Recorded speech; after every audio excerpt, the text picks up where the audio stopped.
If you are thinking about buying a home or you are in the process of buying a home, do inspection. I don't care if it's old, I don't care if it's new, I don't care if it's been rehabbed, everything needs to be inspected. I'm Christina Brown here with the Brown team at Sage Door Realty, and this is what we do. We sell houses all day, every day. We highly recommend that you do inspections. No matter how well cared for it is, no matter how perfect it looks, even new construction, you must do inspections. You're not required to do inspections. So when I say you must, I'm just saying I strongly suggest it, and it is a really great idea, and you will not want to skip out or skimp on any inspections just because everything looks wonderful. We often hear buyers say, hey, the lender's going to do their own inspection, or the appraiser's going to come and they're going to do an inspection. Okay, let me break this down for you. An inspector is hired by you. You are their client, and their sole purpose and sole job is to find anything and everything wrong with the house. They are there literally to nitpick, just so you know every possible problem that could possibly occur with that house.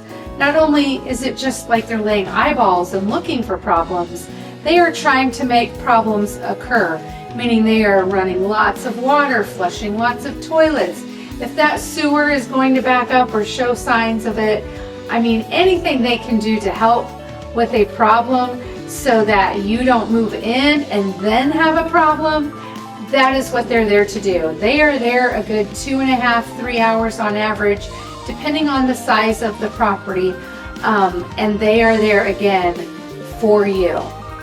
Purposeful, looking for issues, possible potential issues.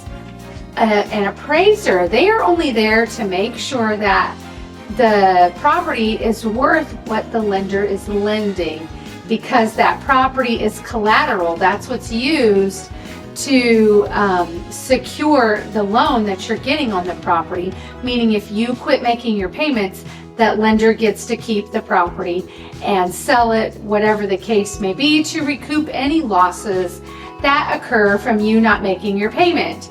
So they want to make sure that the property is actually worth what they're lending, so if they get that property back, it's going to cover them on what you didn't pay. So what that appraiser is doing is, number one, they are not for you. It is not to help you. In a sense, it does still benefit you, but their sole purpose is they are hired by the lender to make sure that the property is worth what they are lending. And they are in and out typically in 20 minutes. They are just quickly doing a zip through, walk through. They have their little checklist, and they're just quickly checking off things on their list. They do not actually get up on the roof and see that there's hail damage and the roof is trashed and needs replaced. They don't get up there and see that. They might flip light switches and they all come on just fine, but what they don't do is take the electrical cover off the panel and say, oh, there's major fire hazards going on in here. This is a discontinued box because it's known to, catch fire, or it's double tapping, or all the issues that could be wrong. They don't look at any of that.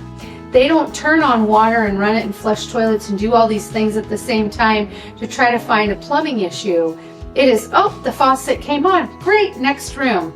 That's literally the difference. So they're in and out in 20 minutes versus a good 2.5, 3 hours. There's a big difference between the two. Now, an appraiser can be a benefit to you because you'll know at least that you're not paying more than the property's worth. That's really about all the benefit is for you. Don't count on that as your inspection. Why do we do inspections? What inspections should you do? How much do they typically cost? We usually see buyers spend anywhere from $350 to $850.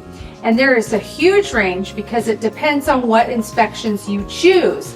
A general whole house inspection is typically $300 to $350, but if you do a termite inspection, a radon inspection, a sewer scope, a chimney fireplace inspection, or if you have to hire a structural engineer because there's foundation concerns, there's a million different things you can inspect. So that's why there's a range, usually between $350 and $850. It's your choice what inspections you do.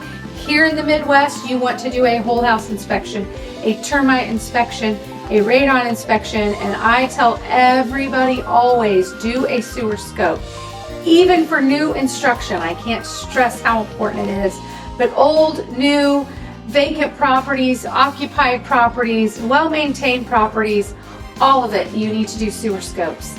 That is a major, very expensive repair, and you would rather negotiate at the time you're buying it than just suck it up and have to deal with it on your own later. So, with new construction, I wanted to mention, really my focus is if you are buying a new home, do not skimp and think, oh, it's a new home, everything's new. Yes, the 2x4s are new. Yes, the electrical wires are new. Yes, things are new, but it is still a possibility for human error to occur, right? So just because they use new items doesn't mean that they were installed properly. We've had hot and cold be reversed, and that's a real pain in the booty. And just have the builder do it. Do an inspection, let them find these things. I have had where a roofer put on defective shingles. They were brand new, but they were defective. They shouldn't have been used on a roof, so that builder had to have that whole roof torn off and re-roofed.